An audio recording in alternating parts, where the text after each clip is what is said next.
All right, thanks everyone for joining us this morning. We're here with head coach Jeff Traylor. Please use the raise hand function and wait for me to call on you for questions. JJ, you can go first. Jeff, what were some of the positive things you saw on film out of week 3? I would say just the improvement, defensively. That was another good offense we played against, and we're just getting better. We had a couple of breakdowns in the back, again, which is concerning, obviously, but I do think we're trending in the right way back there.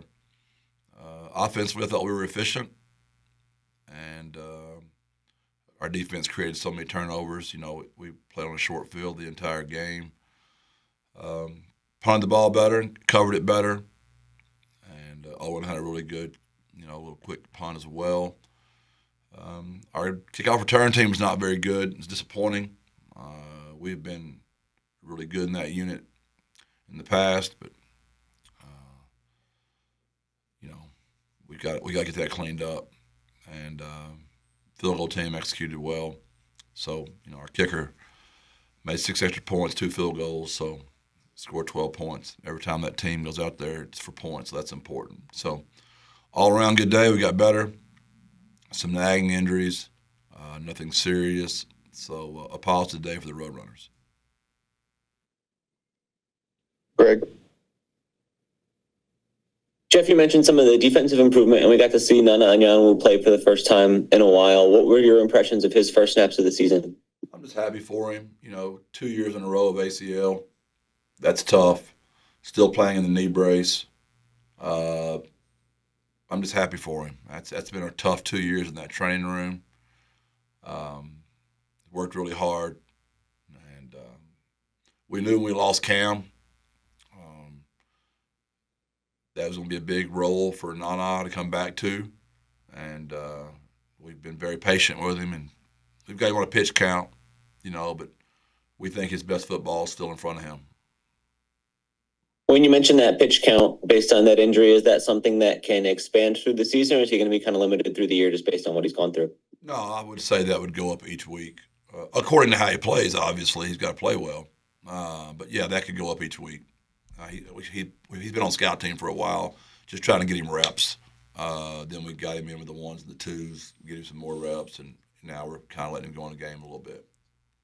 Did he perform at kind of the level you expected between the lines in this game Saturday? What stood out about the way he played? I thought he kind of exceeded my expectations. I thought he'd play a little more careful, a little more cautious, and I didn't see any of that. I thought he played fearless. He didn't play perfect for sure, but for a first game back, I would say you would say the future is good for Nana. JJ. Jeff, we saw a few new starters on the defense. I think the defensive line specifically. What led to those changes? Play. I mean, they earned it. And the guys that play the best are going to go first. And they got a little stagnant in that room, in my opinion. And I think Coach Haynes kind of lit a fire under some guys. And it's probably not a coincidence that John Jones and Damian Wimberly played their best games. Told y'all I was a basketball coach for a long time. And old Bobby Knight, AOB, tremendous motivating factor. I will make no marriage analogies today, so AOB.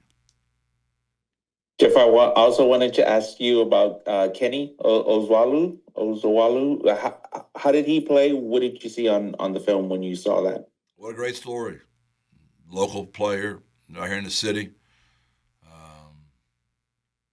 I've told y'all we refuse to call a kid a walk-on because, I was one. So, and like I tell my players all the time, everybody's paying for their school some way. The university pays for it if you're on scholarship. Probably your parents are paying for it if you're not, or you're borrowing the money, which means you're paying for it yourself, obviously. But I asked him what he meant when he does a little hand signal. And that's when he does that little deal. He's telling all y'all he's a walk-on. So I think that's pretty cool. What a story! What a great story! And yeah, really happy for him and his parents. Got a great family. He's going to be a San Antonio sensation. Brought him in the office yesterday and had a long talk with him about his future and what we can do right now to help him. And it's a reminder of why you get in this business, man. You do all this recruiting and then you get a kid that comes in here undersized and works his tail off and grows and buys into the culture, and now he's starting. He was player of the game, and what a great story playing against UIW. Two San Antonio teams going at it, and a San Antonio player has first start and great day, and got to come in his office and got a little good news from the head coach. Greg. Yeah, Jeff, I was intrigued by what you just said there. What else do you talk about with him when it comes to his future? Sort of where do you see him going from here, his role on this team, and sort of what are those things you can do to help him? Yeah, obviously he's earned his playing time, and with that comes other benefits, and really thrilled for him. His character and his IQ. Again, I go back to his family. I mean, he'll ride out like an Oscar Cardenas and a Frank Harris, a Rashad Wisdom. He's cut from that cloth, and San Antonio takes care of their own, and he's one of their own. So he'll be legendary in this city before it's all over with. Sticking with the defense, I don't think we've asked you about KK Myers' play at corner, just in getting to see him on the field for his first couple games here. What has sort of stood out about what he's brought to your defense so far? Yeah, I think it's a good call there. I think he's getting better. The pick six he just almost made, in game two was. I think he's going to start making some of those plays. You saw Davin finally get to make him a play, and that confidence out there is really contagious. When those guys start making plays, it tends to domino. Just think back of when Tariq, used to couldn't make a play, and then all of a sudden they just started dominoing. Think about Zay Frazier when he could never make a play, and then all of a sudden we all get where we just expect him to make a play. I think when those guys start making plays, it just does a lot for their confidence, and I think KK is going to start coming on making those plays. We saw Lawrence Brown Jr. get some snaps there for the first time that we've seen him. What was it that led you to turn to him, and what did you see from his play? He's just finally getting in shape a little bit. He was not in good condition, and he had injuries. So in the spring and summer, he's just been injured, and fall camp as well. So he's just now starting to put some days together where he's getting in shape. Again, his best ball's in front of him. JJ. Jeff, what does AJ Wilson add to the offense? Another guy that's long, fast, high IQ, high character. Another great family, wonderful mother. Just works his tail off every day with a beautiful smile. And really happy for AJ's success. Him and Kenny are cut from the same cloth. We saw you were down a few wide receivers this week. What's the overall health of that group headed into, week 4? We hope we can get some of those guys back. We'll see. We just don't know right now. They're all just those kind of nagging injuries. And we'll just have to see. You guys are doing a great job watching y'all's video. I'm proud of y'all. I need to get my my players to watch their video as diligent as you two are. I'm really, really impressed this morning. Jeff, how would you say the offense overall did this week? I know there was a short field for them. You put up 48 points. Just how would you say the offense did overall? We were efficient. I would say that'd be the best way to describe us. Efficient. We were very. I think Owen was 29 out of 35, whatever that was, and we ran the ball well. I told y'all before the game, Jim does such a great job defensively for them. He's a 40-year veteran, and I just have a lot of respect for him as a defensive coordinator. And I told him after the game, I usually get to the band immediately, but I made a point to find Jim, and as nice as I could say, I told him he's a pain in the butt. He just is. His defenses are. He's had that same call sheet for 100 years, but man, those guys know it and they execute it well. And he puts his good players in position to make plays. and he hides his bad players, and that's what good coaches really do. And a lot of respect for him. So we didn't run it as efficiently as I wanted to, but we knew going into the game when you go against him, he's a pain, and those guys did a really good job. Just to follow up on that, I wanted to piggyback. Is that kind of why we didn't see Brandon Tennyson come into the game a little bit earlier? The game was pretty much in doubt for most of that second half. Are you saying the game was in doubt or was not in doubt? I'm sorry, I didn't understand the question. No, I was asking how come we didn't see Brandon Tennyson a little bit earlier? And to your point, is that because of the play of UIW's defense keeping the game close? Yeah, were you at the Tulsa game last year? That's all I'm going to say. There's no lead in college football. It's safe. I just think you got to play those things out a little bit. That's the game we referenced at halftime, and then it got looking like that pretty quickly. We came out there and scored. They scored. We scored. They scored. You know what I mean? So I believe it was 41-20. I could be off a little bit, JJ. We went in that 4-minute offensive mode, and when it went up to 48-20, the 4-score game, I felt then the game was over, but I didn't think it was over until then.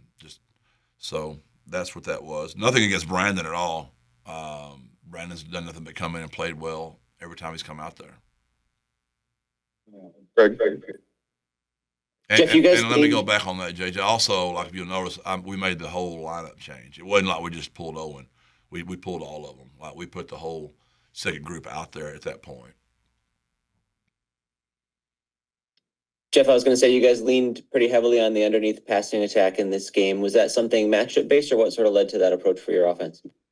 It's just really RPO driven, and people are loading the box up on Robert Henry. So you're going to have to see some reliefs. You're going to have to see some things. They're not going to want to see Robert run it all the time, right? So unless y'all want to get us a fullback and a tight end and go 12 personnel, and that's about the only way you can run, keep handing it to him every time. So there's some of that. It's just part of the game.